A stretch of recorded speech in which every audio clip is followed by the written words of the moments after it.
কতজন বাড়িতে শ্রীমদ্ ভাগবত আছে? হাত তুলুন। ইস্কনের শ্রীমদ্ ভাগবত তো অনেকের আছে।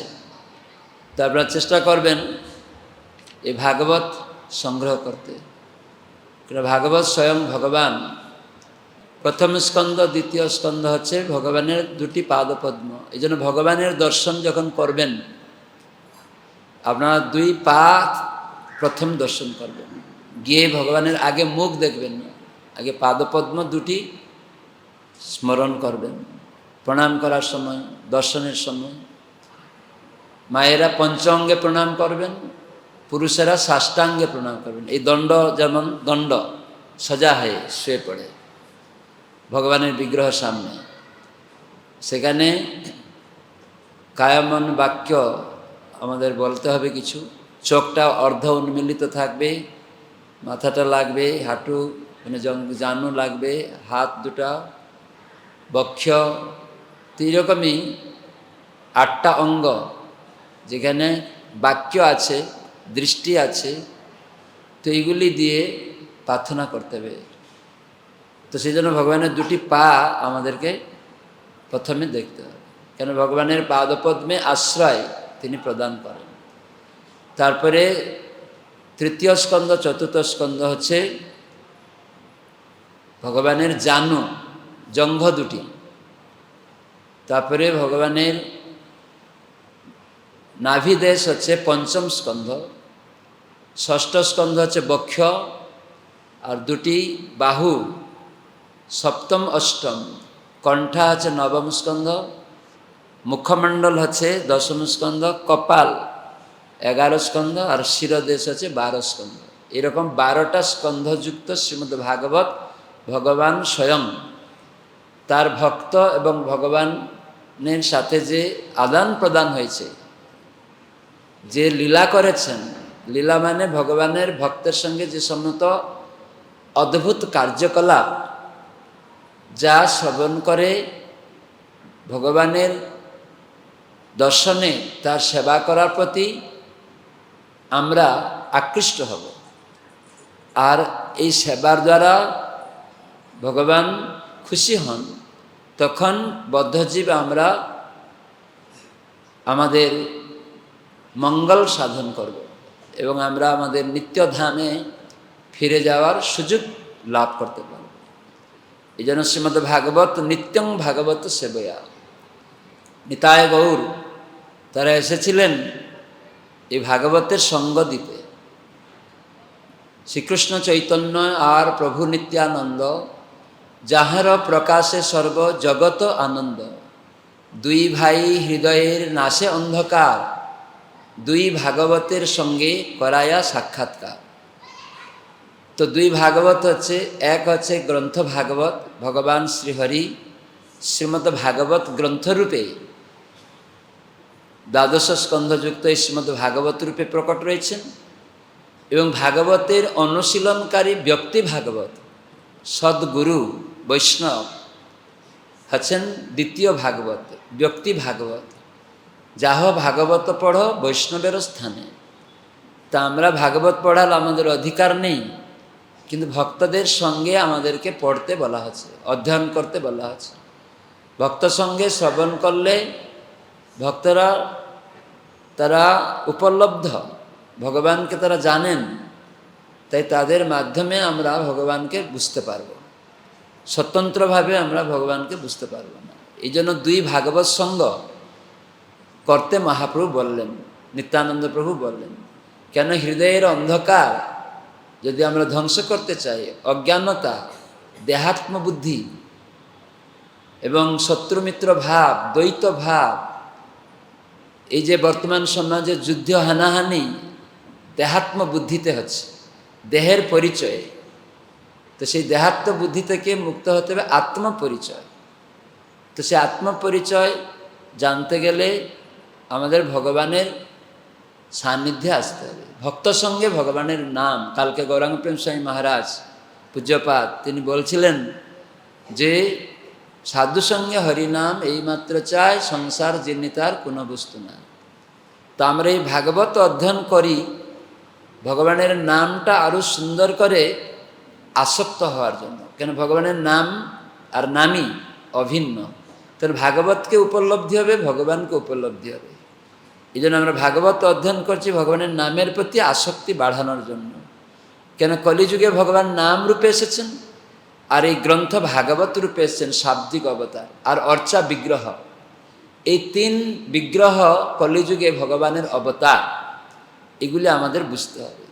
তো সেজন্য মহাপ্রভু স্বয়ং তিনি অবতরণ করেছিলেন রাধাকৃষ্ণ মিলিত তনু, এবং তিনি সন্ন্যাস নেওয়ার আগে সচিমাতাকে বলেছিলেন, আমি আরও অবিলম্বে 2 বার তোমার কাছে আবির্ভূত হব।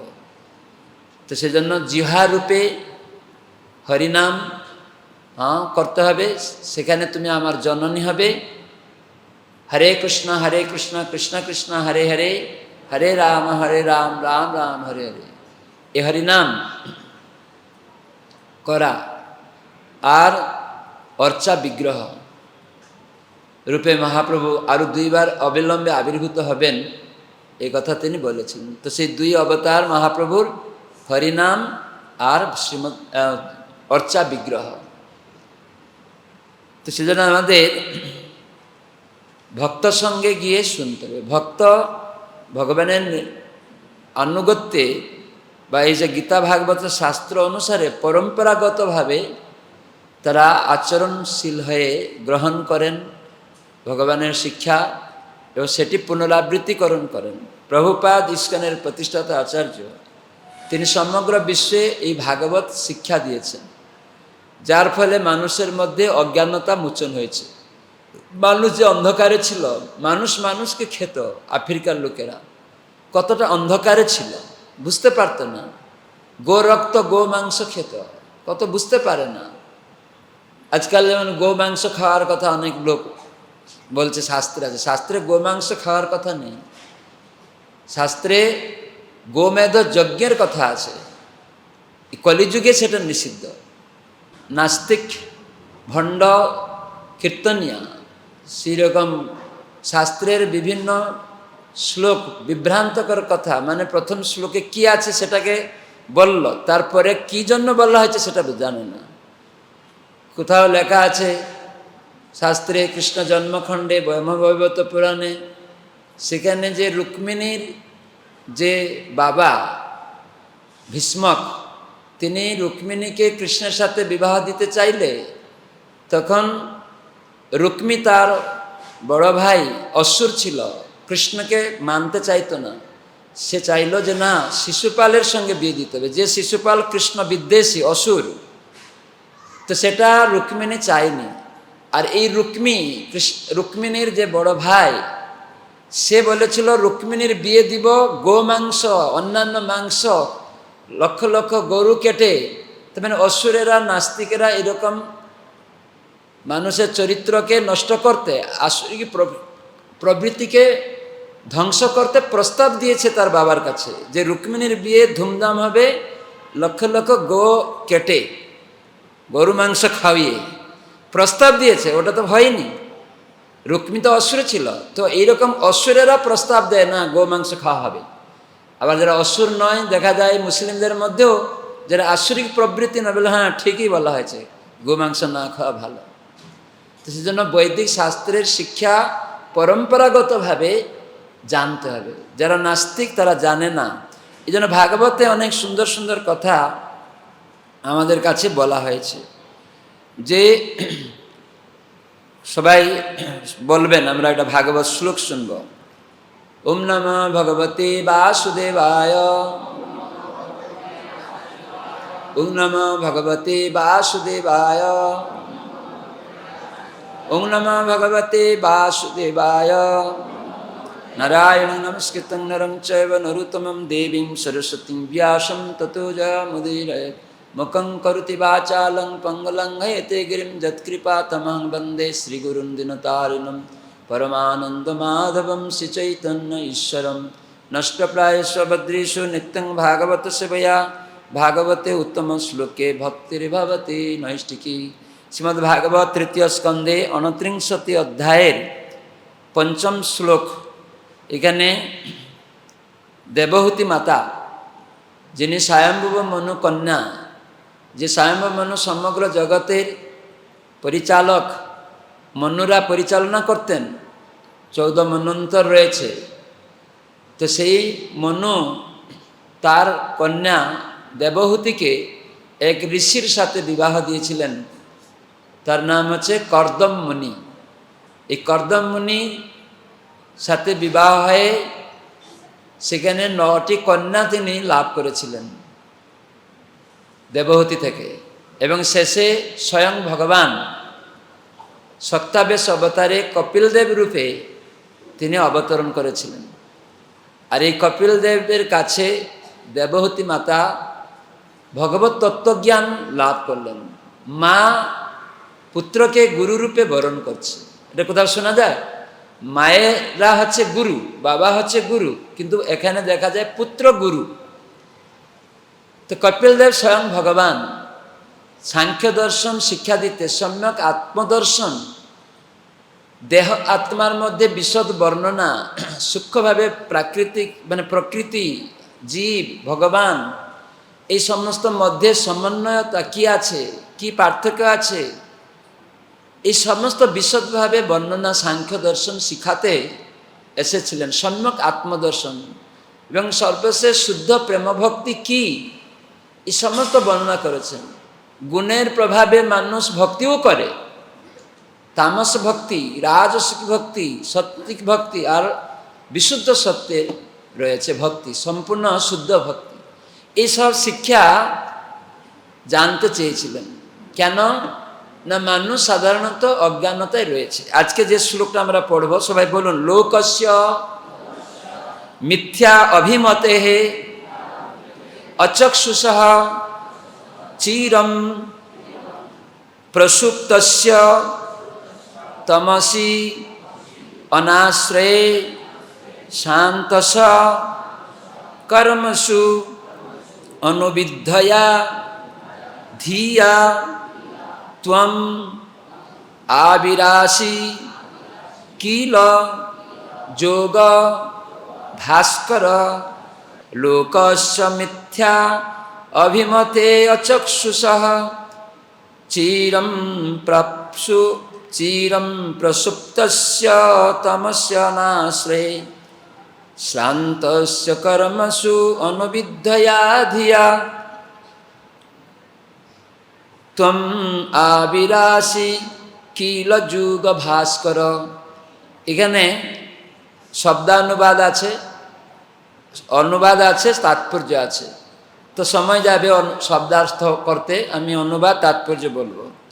সবাই বলবেন আমার সঙ্গে অনুবাদটা অন্তত। প্রভুপাদ অনুবাদ করেছেন, সবাই বলবেন হে ভগবান। এখানে দেবহূতি মাতা কপিল দেবকে বলছেন হে ভগবান। তো বলুন, আপনি সূর্যের মতো। সূর্য কেন? সূর্য কি করে? অন্ধকারকে নাশ করে দেয়। যদি সূর্য না থাকে আমরা কিছু দেখতে পাবো? আমরা নিজেকে দেখতে পাবো? আয়নার সামনে নিজেকে দেখতে পাবো? নিজের মুখটাও দেখতে পাবো না আয়নার সামনে। তার মানে অন্ধকার থাকলে সব কিছু গ্রুম। তো সূর্য ভগবানের চক্ষু, যচ্চক্ষুষু সবিতা সকল গ্রহানাম, ভগবান বলছেন। তো সেজন্য ভগবান তিনি সূর্যের মতো তুলনা করা আছে। ভগবান না থাকলে সব কিছু গ্রুম। যেমন সূর্য না থাকলে এই জগতে অন্ধকার, তা ভগবান না থাকলে এই গ্রহমণ্ডলও কোনো আলোকিত করতে পারবে না, সূর্যও আলোক দিতে পারবে না।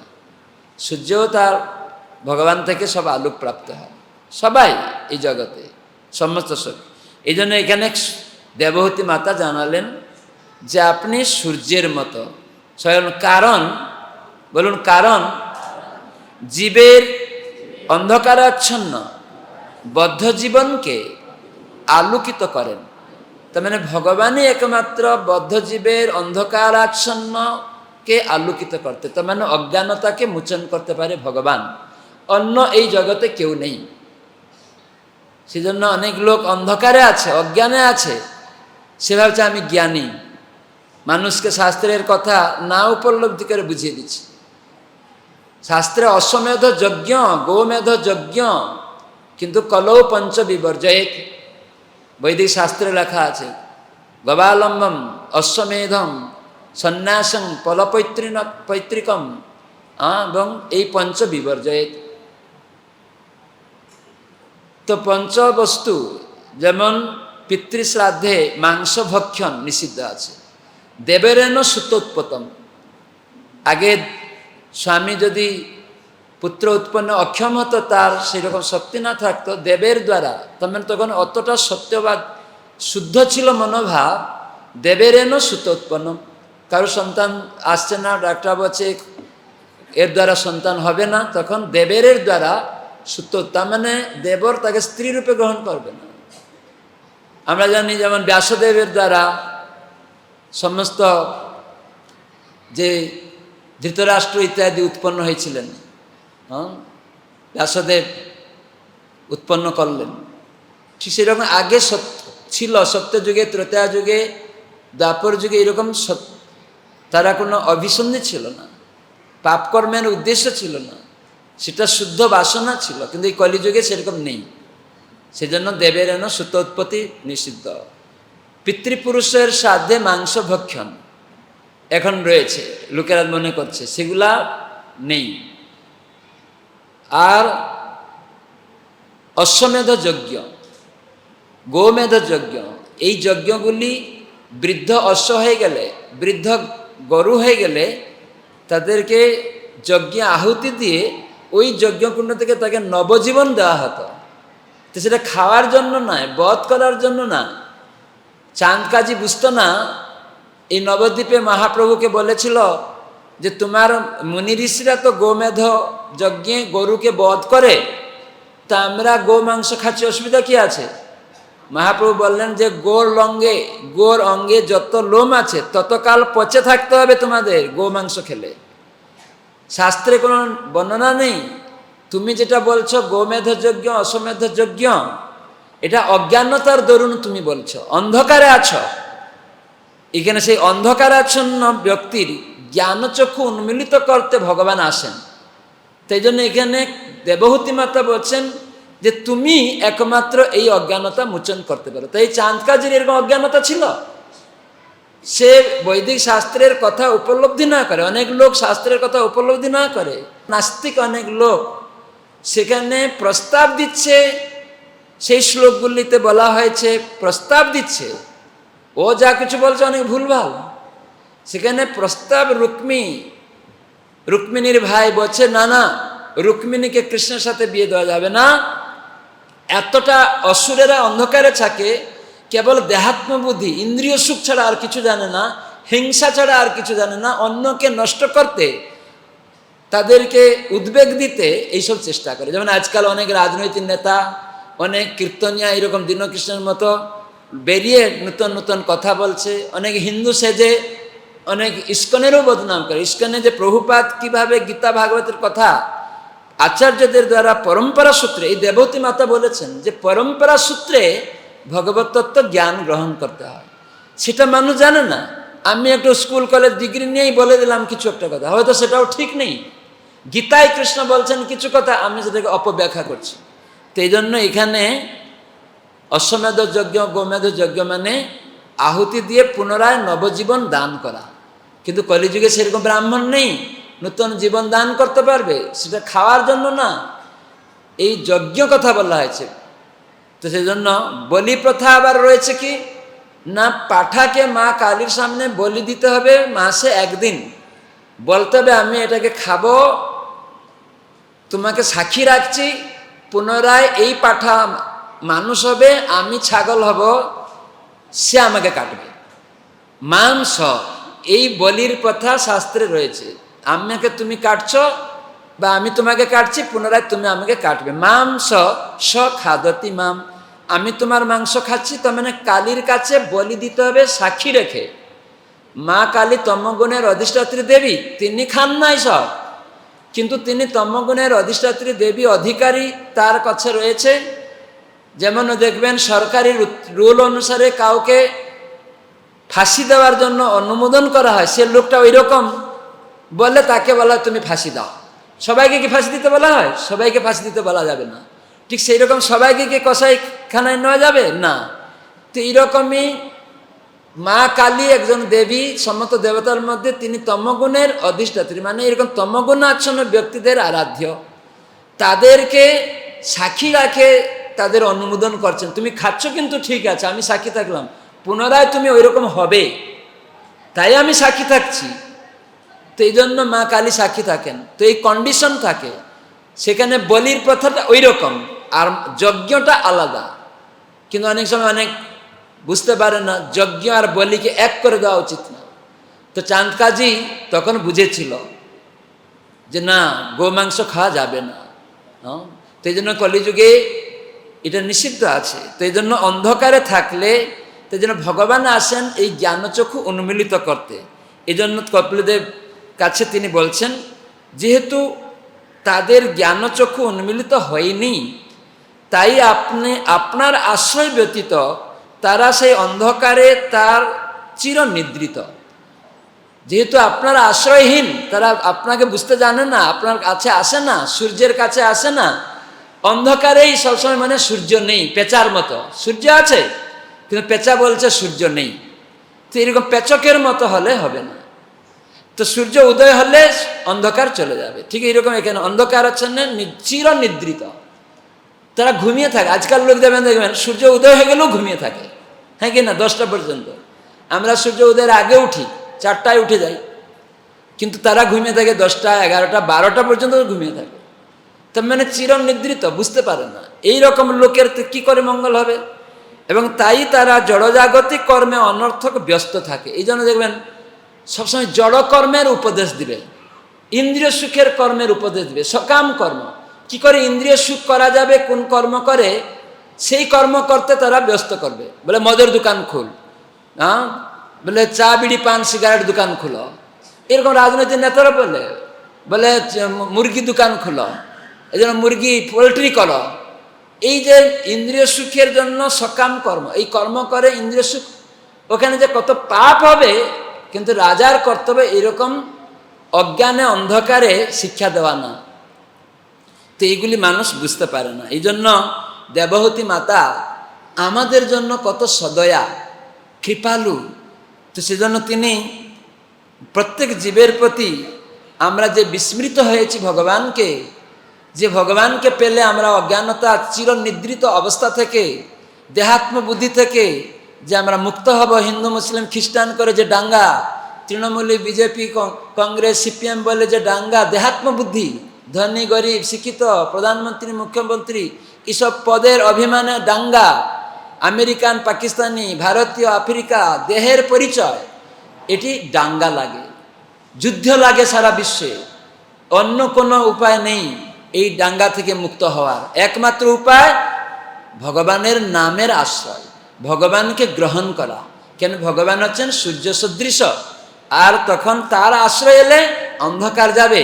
তখন এই দেহ আমি নয়, এই দেহের মধ্যে আমি আত্মা। সুতরাং আমরা বলি আমার দেহ, আমার হাত, আমার মাথা, আমি কে? এই অজ্ঞানতা মুক্ত হতে হবে। আমি কে মানুষ প্রশ্ন করবে, পশু পাখিরা করবে না। তো সেটাই এখানে বলা হয়েছে। এই জন্য এই শ্রীমদ্ ভাগবত আমাদেরকে এত সুন্দর কথা বর্ণনা করছে। এই জন্য দেবহতী মাতা তিনি প্রার্থনা করছিলেন, হে প্রভু কৃপা করে আমার জন্য এবং জনসাধারণের জন্য জন্ম মৃত্যু জরা ব্যাধির যে নিরন্তর যে প্রক্রিয়া রয়েছে সেই সম্বন্ধে একটু বলুন।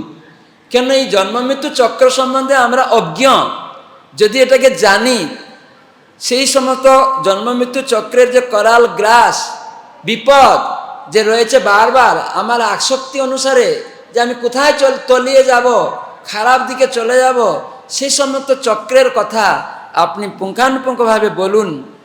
আমি এইসব বিপদ থেকে শ্রবণ করতে চাই, জড়জাগতিক কর্ম থেকে যাতে বিরক্ত হতে পারি সেই শিক্ষাগুলি প্রদান করুন। কেন? জড়জাগতিক কার্যকলাপ সকাম কর্মে বিরক্ত হবে না, কি করে বিরক্ত হব? তো সেইগুলি আপনি আমাদেরকে কৃপা করে বলুন, আমাকে বলুন, জনসাধারণের জন্য বলুন। তো মানে ভক্ত একজন নিজের মঙ্গল কামনা করবে, আর অন্যরা কি করে সেই মঙ্গলময় জীবনযাপন করবে তার প্রার্থনা করবে। তাই জন্য প্রভুপাদ ইস্কন প্রতিষ্ঠা করে, তার গুরু সেই রকম দরদি ছিলেন। তাই প্রভুপাদকে আদেশ করেছিলেন, যাও তোমার মতো শিক্ষিত যুবকের উচিত অজ্ঞান অন্ধকারে চির নিদ্রিত সমস্ত পাশ্চাত্য দেশবাসী গো মাংস খায়, রক্তপান করে, মানুষকে খায়, সেই চির নিদ্রিত দেহাত্ম বুদ্ধি অজ্ঞানতা থেকে, সকাম কর্মের ভাবনা থেকে, আসরিক প্রবৃত্তি থেকে মুক্ত করো। তাদেরকে ভগবানের সম্বন্ধ অবিধেয় প্রয়োজনাত্মক ভগবত্তা তত্ত্বজ্ঞান দান করো, গীতা ভাগবতের শিক্ষা দান করো। এটি ভক্তি সিদ্ধান্ত সরস্বতী ঠাকুর প্রভুপাদ এই ইস্কন প্রতিষ্ঠাতা আচার্য প্রভুপাদকে বলেছিলেন। তাই প্রভুপাদ মহাপ্রভুর সেই শিক্ষাও ছিল পৃথিবীর সর্বত্র আমার নাম প্রচার হবে। কেন মহাপ্রভু চেয়েছেন না এই নাম সূর্যের মতো আমার নাম গ্রহণে মানুষের অন্ধকার অজ্ঞানতা চিরতরে দূরীভূত হয়ে যাবে, সেটাই দেবহতী মাতা এরকম প্রার্থনা করছেন। তো সেজন্য আমাদের দরকার, সেজন্য ভাগবত এই সব শিক্ষা আমাদেরকে দেয়। সদ্গুরুর আশ্রয় কি করে আমাদেরকে করতে হবে, তাহলে গুরুর আশ্রয়েই কেবল আমরা এটি জানতে পারি। যারা শুদ্ধ নয় তারা চারটি উদ্দেশ্য নিয়ে ভক্তি অনুশীলন করে। অনেক সময় অনেক শুদ্ধ নয়, ভক্তি করছে হয়তো, সেটা একটু ভালো, কিন্তু ভক্তি করছে, কিন্তু ওই দুঃখে পড়ে জ্ঞানের জন্য যে অর্থাৎ জিজ্ঞাসু জ্ঞানী, ভাগবত গীতায় কৃষ্ণ বলছেন। তো এটাও শুদ্ধ না হলেও কিছুটা অন্তত ভালো, কিন্তু তবুও এটা শুদ্ধ ভক্তি না। কিন্তু আমাদের প্রভুপাদ মহাপ্রভু শিখিয়েছেন শুদ্ধ ভক্তি। কিছু পাবো বলে ভক্তি করব তা না, তো সেগুলি গুণ অনুসারে হয়ে থাকে, সেই গুণ মুক্ত হতে হবে। তো গুণ মুক্ত হতে গেলে ভক্তিতে যুক্ত হতে হবে, যেটি ভগবদ গীতায় কৃষ্ণ বললেন, মাম চ অব্যভিচারেণ ভক্তি যুগেন সেবতে সগুণান সমতিতৈতান ব্রহ্ম ভূয়ায় কল্পতে। তো সেই যে অবিবিচারী ভক্তি মানে কেবল কৃষ্ণ সেবা, অন্য কোনো কিছু না। একমাত্র কৃষ্ণ আমার নিত্য প্রভু, আমরা সেটা জানা দরকার। দেবদেবী আমার প্রভু না, সমাজ আমার প্রভু না, আমার আরাধ্য হচ্ছেন ভগবান। কেন? জীবের স্বরূপ হয় কৃষ্ণের নিত্যদাস, মমই বাংশ জীবলোকে জীবভূত সনাতন। এই তত্ত্ব শিক্ষা দরকার, মানুষ সমাজে এটিকে প্রচার করা দরকার। এই জন্য ইস্কন অনুমোদিত নামহট্ট সংঘ রয়েছে, যে নামহট্ট সঙ্গে গীতা ভাগবতের শিক্ষা মানুষকে শিখানো হচ্ছে। একবারে যুবক থেকে শুরু করে, বাচ্চা থেকে শুরু করে গৃহস্থ, তার গর্ভবতী সন্তান, সে কি করে কৃষ্ণ ভাবনাময় হবে, সব কিছু এই নামহট্ট প্রচারের মাধ্যমে শেখানো আছে। আর যার ফলে আবার কোথাও কোথাও সুযোগ আছে, আমাদের ছাত্র সমাজ গীতা কোর্স এরকমও সুযোগ আছে, সেখানেও কেউ গীতা নিয়ে পড়ছে। কিন্তু নামহট্টের মধ্যে গীতাও শেখানো হয়, যুবকদেরকেও শেখানো হয়, কোনো অসুবিধা নেই।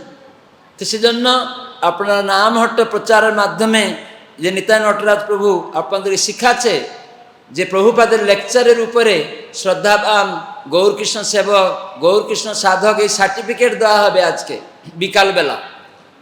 আমরা বিকালবেলা নামহট্ট প্রচার কী করে আরো সুন্দর করে করবেন, সেই সব শিক্ষা আমরা আলোচনা করব। তো সেজন্য ভাগবত আমাদের অজ্ঞানতা মোচন করে, সর্বশেষে আমাদেরকে প্রেম ভক্তি দান করে। যখন আমরা ভগবান এবং ভক্তের লীলা অদ্ভুত কার্যকলাপ শ্রবণ করব, তখন আমাদের হৃদয় মার্জিত হবে। আর এইটা যদি কেউ না গ্রহণ করে, শাস্ত্র বলছেন যে যদি কোনো ব্যক্তি ভগবানের মধুর বাণী, তার প্রসাদ ইত্যাদি না গ্রহণ করে, তাদের নিন্দা করা হয়েছে। কৃষ্ণেরও মধুর বাণী অমৃতেরও তরঙ্গিনী, যে কৃষ্ণের যে কথা অমৃতের তরঙ্গিনী, সেটা যদি কান দিয়ে না ঢুকে, তাহলে কানা কড়ি ছিদ্র সম জানিহ সে শ্রবণ। কানা পয়সার মতোই কোনো মূল্যহীন এই কর্ণটা। এই কর্ণটা কেবল ভগবানের কথা শোনার জন্য, আজে বাজে সিনেমা আর্টিস্ট, রাজনৈতিক নেতার কচকচানি শোনার জন্য না, এটা কেবল কৃষ্ণ কথা শোনার জন্য। এই জন্য আমাদের খারাপ কথা শুনতে হবে, বন্ধ করতে হবে। তো এইভাবে জিহ্বা দিয়ে কৃষ্ণ প্রসাদ খেতে হবে। শাক সবজি নিবেদন করে, জীব হত্যা হয়, শাক সবজি হত্যাও, কিন্তু সেটি নিবেদন করে প্রসাদ খেলে পাপ মুক্ত হয়ে যায়, সেখানে ভগবান খুশি হন, যেহেতু ভগবান ওটি গ্রহণ করেন, ওনার অনুমোদিত। ভগবান যদি কিছু অনুমোদন করেন, সেই হত্যাটা ধর্ম। যেমন ভগবান কোথাও মিথ্যা কথা বলছেন, অশ্বত্থমা হত না হলে, দ্রোণাচার্যের পুত্র অশ্বত্থমা, সে মৃত্যু না হলে মানে সেই কথাটা না সংবাদ পেলে এই দ্রোণাচার্যকে বধ করা খুব কঠিন। কৃষ্ণ জানতেন অশ্বত্থামার প্রতি তার এত আসক্তি, তো তার বিরহে এ অটোমেটিক্যালি মরে যাবে। তো সেজন্য তাকে কি করে দুর্বল করতে হবে, তাই কৃষ্ণের প্ল্যান। যুধিষ্ঠির মহারাজকে বলেন তুমি বলো অশ্বত্থামা মারা গেছে বলে। বলছে আমি তো এত বড় মিথ্যা কথা বলতে পারবো না, অশ্বত্থামা তো আছে। তাকে দূরে সরিয়ে দিয়েছেন যুদ্ধে নিয়ে নিয়ে। কিন্তু যুধিষ্ঠির মহারাজ বলতে এই নীতিটাও ধর্ম না। যুধিষ্ঠির মহারাজ এত সত্যবাদী, তার মানে এতটাটুকু মিথ্যা বলতে, কিন্তু কৃষ্ণের জন্য মিথ্যা কথা বলা কোনো প্রবলেম নেই। তো সেই ক্ষেত্রে ধর্ম ওটা, তো সেই জিনিসটা মানুষ জানে না। তো সেই জন্য হত্যা ওটা পাপ, কোনো জীব হত্যা পাপ। কিন্তু আমরা যদি মানুষকে হত্যা করি তাহলে জেলে যেতে হয়, কিন্তু অন্যান্য ছাগল গরু কাটে, মাছ কাটে, তখন জেলে যেতে হয় না। তাহলে সবাই মানুষ কেটে খান। অনেক মূর্খ লোক তারা বলে যে গরু যদি না খাওয়া যাবে তাহলে গরুরা কি হবে, তাহলে মানুষ তো বাড়ছে, জমি জায়গা তো কমে যাচ্ছে, তাহলে কি মানুষ কেটে খেতে হবে? অনেক মূর্খ রাজনৈতিক নেতারা, মুসলিমরা, হিন্দুরা বলছে হয়তো গরু যদি আমরা না খাবে মুসলিমরা তাহলে কি করব, তাহলে জমি জায়গা, এটা ভগবানের প্ল্যান যে জমি জায়গা চাষ না করলে, যদি তেল দাম বেড়ে যাচ্ছে, এখন যখন তেলের দাম বেড়ে যাবে ট্রাক্টর চাষ করতে পারবে না, তখন শাকসবজি না হলে আপনি টাকা নিয়ে কি করবেন? 3000 টাকা নরেন্দ্র মোদী সরকার দিতে চাইছে, কিন্তু কাদের দিবে সেটা তার বিচার, কিন্তু এখন মহিলারা সবাই পাবে, এটা ঠিক নয়। কেন যদি 3000 কেন, নরেন্দ্র মোদী সরকার যদি 1 কোটি টাকাও দেয় আপনি সুখী হতে পারবেন না, আমাদের চাহিদা কোনোদিন মিটবে না। এই জন্য মাতাজিদের অপেক্ষা করতে হবে যে কেউ খেতে পায় না সে নিক। আমার তো চাকরি আছে, ছেলে মেয়ের বাবা স্বামীর, আমি কেন নিব এই টাকাটা, আমি কেন নষ্ট করব লক্ষ্মীকে, আমার ইন্দ্রিয় সুখে? কেন আপনি যদি 3000 টাকা নেন, ভগবান বৃষ্টি বন্ধ করে দিলেন, তখন চাষবাস হবে না। আপনি চাল ডাল বাজারে গিয়ে 3000 টাকা নিয়ে বলেন একটা চাল দিন, একটা চাল দিন, একটা শাক দিন, পাবেন? তাহলে কোটি টাকা নিয়ে কি করবেন? এই জন্য মূর্খ মিথ্যাবাদী মহিলারা অনেক সময় তারা ভাবে 3000 টাকা দিন, সরকার মিথ্যা বলছে। না, সরকার মিথ্যা বলেনি, সরকার ঠিক কথা বলেছে। অন্য লোকদের তাদের হিংসাত্মক মনোভাবকে দূরীকরণ করতে, পরিবর্তন করতে কিছু বলা হয়। যে অনেক মহিলা টাকা আছে, তারা জানে তারা লক্ষ্মী সদৃশ, সত্যি নারী সদৃশ, তারা কখনো নিজের ইন্দ্রিয় সুখের জন্য সরকার থেকে টাকা নেবে না, তারা এই জগতে কাজকর্ম করেই তারা উন্নয়ন করবে। আপনারা দেখবেন আগে 100 দিনের কাজ দেওয়া হচ্ছিল, লোকেরা বসে একটা ঘাস ছিঁড়াতে, 3 জন একসাথে একটা ঘাস তুলছে, যে সারাদিনে বলে তারপরে টাকা নিয়ে চলে গেল, এই নিয়ে মদ মাংস খাচ্ছে। তো আপনারা পক্ষপাতী কোনোদিন হবেন না। এই ধরনের টাকা নিয়ে অলস করানো, সরকার যদি এরকম টাকা দেয় সেটা অলস বানানো, আমরা প্রকাশ্যে বলছি সবসময়। তো সেজন্য এই সমস্ত সরকার তারা বুঝবে যে 3000 টাকা টুপ দিয়ে এটা মিথ্যা কথা নয়, ওটা পরিবর্তন করা, সেই অন্ধকারে আচ্ছন্ন মানুষদেরকে নষ্ট করে যে অলস বানানোর পন্থা থেকে তুলে নিয়ে আসার জন্য, এবং শেষে শিক্ষা দেওয়া যে না, এটা আসল উদ্দেশ্য নয়। যার টাকা আছে সে সঠিকভাবে সদ্ব্যবহার করো, টাকা পয়সা নিয়ে মদ মাংস খেয়ে নষ্ট করো না। আজকাল তো এরকম সব লটারি কেটে আবার টাকা নষ্ট করে দিচ্ছে, তাই জন্য সরকার লটারিও বন্ধ করে দিচ্ছে। তো কতটা সুন্দর পদক্ষেপ, কেন আপনি দাউলিয়া হয়ে যাবেন? আমার মনে আছে যে আমি যখন ছোটবেলা দেখছি যে একটা লোক বাড়ির থেকে চাল ডাল কিনতে গিয়েছে বাজারে, ওখানে লটারি খেলা আছে, শুনছে যে এই টাকাটা 100 টাকা তুমি দিলে আর লটারিতে বেঁধে যাবে ডবল 200 টাকা পাওয়া যাবে। তো চাল কিনতে গিয়েছে গরিব লোক, ওইটা দেখে তাকে কেউ ডেকে নিয়ে, এই আসো আসো, কী করতে আসছো? ওর চাল কিনবো, দেখো ডবল টাকা হয়ে যাবে, তুমি অনেক চাল নিতে পারবে। তো তার কথায় পড়ে দিয়ে দিয়েছে, 100 টাকা চলে গেল, আর 200 টাকা এলো না। তারপরে বলছে তোমার কাছে আর নেই? বলছে হ্যাঁ আছে। বেশ, দেখো এইটাতে দাও, 400 টাকা হয়ে যাবে। তখন এটা মারলো, শেষ। তখন আর 2-3 দিন বাড়ি ফিরে না, স্ত্রী ভাইরা সব খোঁজ করছে কি হলো, লজ্জায় ভয়ে চাল কিনতে গিয়েছিল, এখানে স্ত্রী পুত্র সব টাকা খাবে, তাকিয়ে বসে আছে, অন্ন ডাল সবজি খেয়ে তাদের পেট পুষবে কোথায়? তখন পরে শূন্য হস্তে এসছে, যে টাকা ছিল নেই, তো কি খাবে? আপনি তো লটারি, তখন এই টাকা নিয়ে মোবাইল টাকা ঢুকিয়ে খারাপ জিনিস দেখে আপনার স্বামীকে ত্যাগ করে আর অন্য জায়গায় যাবেন। এরকম মহিলারা করবে।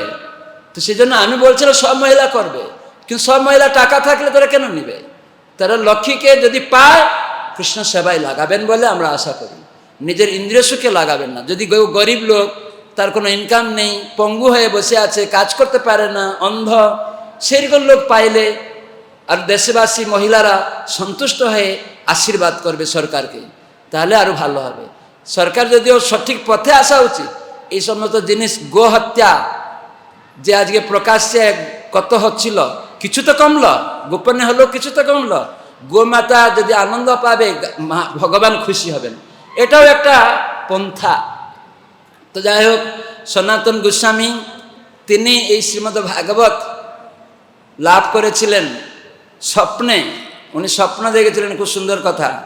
শ্রী সনাতনের অতি অদ্ভুত চরিত, শ্রীমদ্ ভাগবত যার অতিশয়কৃত। প্রথম বয়সে স্বপ্নে এক বিপ্রবর, তিনি এক সময় স্বপ্ন দেখছিলেন, একটা ব্রাহ্মণ এসেছে, শ্রীমদ্ ভাগবত দেহ আনন্দ অন্তর। তাকে উনি ঘুমিয়ে আছেন, স্বপ্নে উনি দেখছেন একটা যুবক ব্রাহ্মণ একটা ভাগবত এনে তাকে দিচ্ছে খুব আনন্দিত ভাবে। স্বপ্নভঙ্গে সনাতন ব্যাকুল হইলা, প্রাতে সেই বিপ্র ভাগবত দিলা। তিনি যখন স্বপ্ন ভেঙে গেছে, দেখছে ভাগবত কই, হঠাৎ করে দেখছে যে বিপ্রর চিন্তা করেছিলেন স্বপ্নে, সেই ব্রাহ্মণ এসে তাকে ভাগবত দিচ্ছে। জয় শ্রীমদ্ ভাগবতম কি। পাইয়া শ্রীমদ্ ভাগবত মহাহর্ষ চিত্তে, এই ভাগবত গ্রন্থ উনি স্বপ্নে দেখলেন, কিন্তু স্বয়ং যখন পাচ্ছিলেন না তত ব্যাকুল হয়ে গেছে।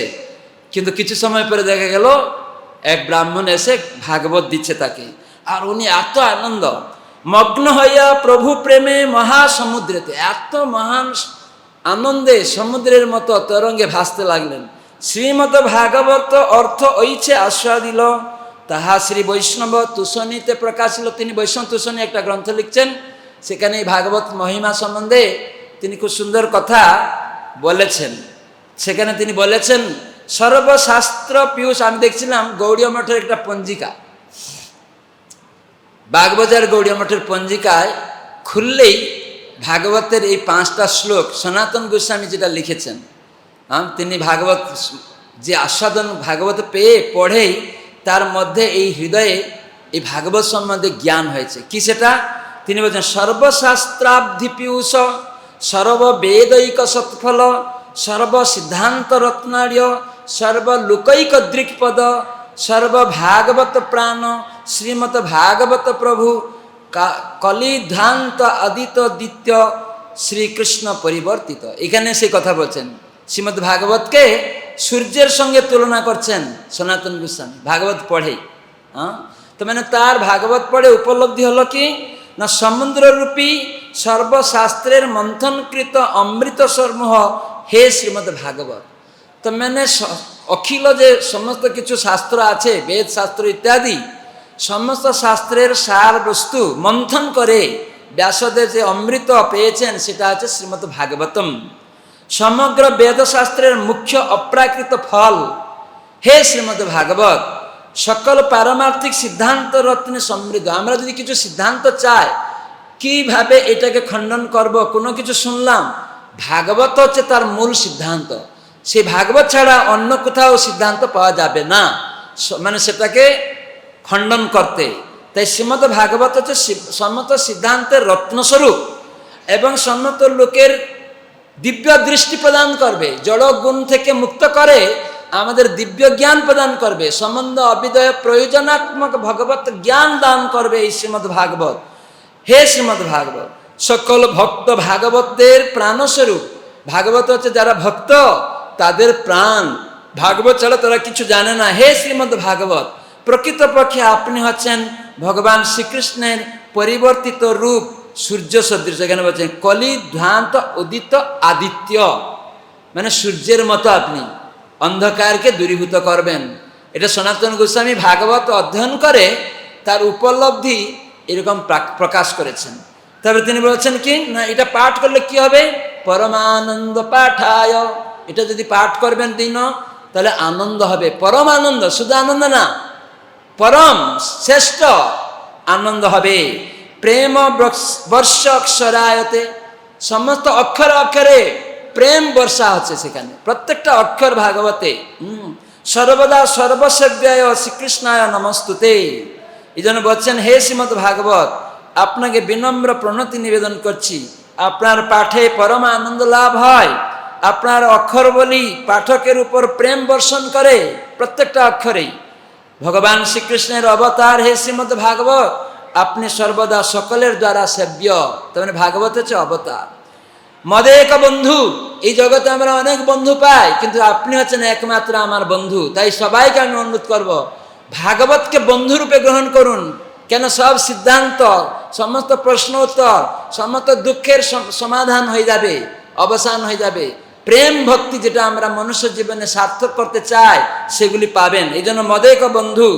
আর মদ সঙ্গিনম, আমরা অনেক সঙ্গী আছে, স্ত্রীকে সঙ্গী করছেন, পুত্র কন্যাকে, আত্মীয় স্বজনকে, রাজনৈতিক নেতাদের, না, ওরা অনিত্য সঙ্গী, অনিত্য বন্ধু। প্রকৃত বন্ধু করুন, প্রকৃত সঙ্গী করতে হবে আমাদের শ্রীমদ্ ভাগবতকে। হ্যাঁ, আর আমরা এই টাকা পয়সাকে ধন ভাবছি, শ্রীমদ্ ভাগবত হচ্ছে মন মহাধন। এই ধন শেষ হবে না, আপনার টাকা, কোটি টাকা নষ্ট হয়ে যাবে। আর কোটি টাকা থাকলে যদি ভগবান মাটি নিয়ে নেবে, বৃষ্টি দিবে না, ওই টাকাটা কাগজ হয়ে যাবে, কোনো কাজে লাগবে না। নরেন্দ্র মোদী সরকার যখন বন্ধ করে দিয়েছিল টাকা, ওই লক্ষ লক্ষ টাকা এখনো নিয়ে বাজারে গেলে আপনাকে পাগল বলে তাড়িয়ে দিবে। তার মানে টাকাটা ওই রকম হয়ে যাবে। এই জন্য টাকার লোভে, 3000 টাকার লোভে ভোট দিবেন না, 3000 টাকার লোভে যে আসবেন না। ভগবত ভক্তি প্রচারে, ভগবানের নাম প্রচারে কে সাহায্য করছে? কেউ সরকার বলছে রাম কৃষ্ণ এই যে প্রচার করতে হবে, রাম, রাম মানে আনন্দ। তো মানে ভগবানের নাম করলে সূর্য অন্ধকার যাবে, তো সেজন্য রাম বলতে অনেক সরকার অসন্তুষ্ট হয়, বলছে এটা আমাকে ব্যঙ্গ করা হয়। হ্যাঁ, তার মানে ওটা অন্ধকার। উনি নামটা যেহেতু কানে ঢুকাচ্ছেন না, তাই অন্ধকার যাচ্ছে না। তো অন্ধকার যাবে যখন রাম নাম বা হরে কৃষ্ণ মন্ত্র কলিযুগে ভগবানের নাম যখন ভিতরে ঢুকে যাবে, তখন সূর্য উদয় হয়ে যাবে, তখন বুঝতে পারবে সমস্ত জ্ঞান। এই জন্য ভাগবত, এই জন্য এখানে বলা আছে বন্ধু করতে হবে। মত নিস্তারক, আপনি যদি নিস্তার পেতে চান, মত ভাগ্য, মত আনন্দ, এই শ্রীমদ ভাগবত, তাই আমি তোমাকে প্রণাম জানাচ্ছি। সেজন্য বলছেন অসাধু সাধুতা দায়ীন, অসাধু ব্যক্তি সাধুতে পরিণত হবে, তার প্রমাণ বিদেশিরা। প্রভুপাদ তাদের ভাগবত দান করার ফলে আজ এই অসাধু ব্যক্তিরা সাধু হয়ে গেছে। সাধু মানে কৃষ্ণ ভক্তিতে যুক্ত হয়ে গেছে। সাধু মানে এরকম নয় যে দাড়ি রাখলাম, এরকম না, যে আত্মার, যে পরমাত্মার অংশ, সে যে ভগবানের অংশ জেনে তার সেবায় যুক্ত হওয়া, সে প্রকৃত সাধু। এরকম নয় যে আমি দেবদেবী, কালী, দুর্গা, শিব, তারা ভগবানের প্রতিনিধি, তাদের সম্মান করতে হবে। তারা এক এক দায়িত্ব নিয়েছেন, কিন্তু তারা ভগবান নয়। যে ভগবানের নির্দেশে তারা সব কিছু সরবরাহ করছে, দেবদেবীদের এইভাবে সম্মান করতে হবে। ইন্দ্র বৃষ্টি না দিলে শাকসবজি হবে না, তাহলে ইন্দ্র পূজা করতে হবে। তো আমরা তো ইন্দ্র পূজা করি না। অগ্নিদেব না থাকলে, আগুন না থাকলে রান্না হবে না, তাহলে আমরা অগ্নিদেবের পূজা তো করি না। এই জন্য মূর্খ না হয়ে ভগবান কৃষ্ণের পূজা করলে অগ্নিদেব, বরুণদেব, ইন্দ্রদেব, সমস্ত দেবতার পূজা হয়ে যাবে। সেই জ্ঞান অর্জন করুন। তো সেজন্য অসাধু ভাব কেটে যাবে, যে কেবল সাধু মানে কেবল কৃষ্ণের চরণে আত্মসমর্পণ করা, তাদেরকে সাধু বলা হবে। সেই ব্যক্তিদের আশ্রয়ে গ্রহণ করুন। তাই জন্য যারা এরকম দেবদেবী নিজেদেরকে সাধু ভাবছে, না, তারা দেব পূজক হতে পারে, কিন্তু তারা সাধু না। সাধু মানে যে কৃষ্ণ ভক্তি করে। তো তার এই ভাগবত অধ্যয়নে আমরা কৃষ্ণ ভক্তে পরিণত হয়ে যাব, অসাধু থেকে সাধুতে পরিণত হয়ে যাব। সেজন্য গেলেন অসাধু সাধুতা দায়িনে ন, মানে অতি নিচতা উচ্চতা করম, নিচ ব্যক্তিকে উচ্চ পদে স্থাপন করবে। হা ন মুঞ্চম কদাচিন মাং প্রেম না হৃৎকণ্ঠয় স্ফুর। হে শ্রীমদ্ ভাগবত, দয়া করে আমার হৃদয়ে আপনি স্ফূর্তি লাভ করুন। এবার সনাতন গোস্বামী বৈষ্ণব তুষণীতে উনি রচনা করলেন এই সুন্দর ভাগবতের মহিমা। সেই জন্য আমি অনুরোধ করব, প্রত্যেক ভক্ত তার বাড়িতে ভাগবত রাখবেন, নিত্য একটা শ্লোক তাৎপর্য পড়ে ছেলেমেয়ের সঙ্গে ভাগবতকে উপলব্ধি করার চেষ্টা করবেন, তাহলে নিজের জীবনে আনন্দ পাবেন। তো এইভাবে নাম হট্ট প্রচারের মাধ্যমে আপনার জগৎবাসীর কাছে সাধু সঙ্গে গীতা ভাগবতের কথা আলোচনা করে কৃষ্ণকে দান করুন এবং অন্ধকার থেকে মানুষের মোচন করুন নিজে এবং অন্যকে, তাহলে আমাদের জীবন সার্থক হবে। হরে কৃষ্ণ কৃষ্ণ কৃষ্ণ হরে হরে, হরে রাম রাম রাম হরে হরে।